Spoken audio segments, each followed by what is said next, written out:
Sister Henrietta Lacks shown here in this picture. His family's in court right now fighting for a settlement over the immortal HeLa use. And if you don't know what any of this is or how it all ties together, I'll tell you about that and who Henrietta Lacks is in just a minute. Henrietta Lacks' family's back in court for compensation for her immortal cells, also known as HeLa cells.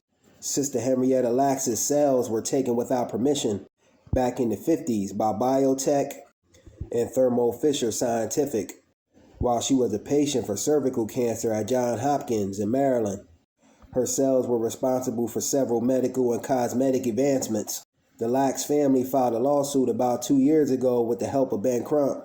We are proud to say Henrietta Lacks will no longer be ignored, says attorney Ben Crump. When doctors biopsied her cancer cells, they realized that they doubled every 20 to 24 hours instead of dying off. Her cells have played a critical role in developing the polio vaccine and more vaccines, and most recently the COVID-19 vaccine. The HeLa cell line is the first immortalized human cell line and one of the most important cell lines in medical research. Thermo Fisher Scientific has argued in the past that no law prohibits them from replicating cells, that the family shouldn't be able to sue because too much time has passed. Attorney Ben Crump says it isn't true.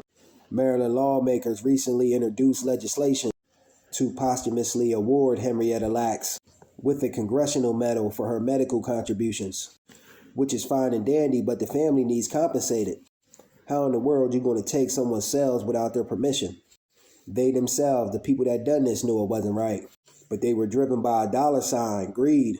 This system has a long history of doing foundational Black Americans wrong in this country, especially in terms of the medical field. Even Sister Fannie Lou Hamer went into the hospital to remove a tumor back in the day and came out with a hysterectomy. Crazy. Black Americans were used as guinea pigs in the medical field to try things on.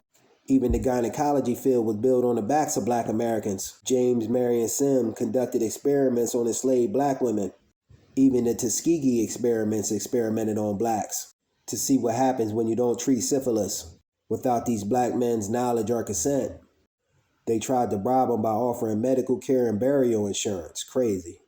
They were never told they were a part of a study at all and never agreed to be experimented on.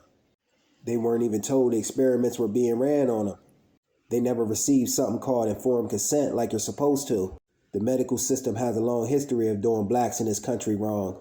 Maybe this adds to some of why some Blacks don't like going to the hospital or receiving medication. But back to Henrietta Lacks, can you imagine the amount of money her family's owed? It's probably an insane number, but hopefully the family gets compensated. Salute to her. Peace.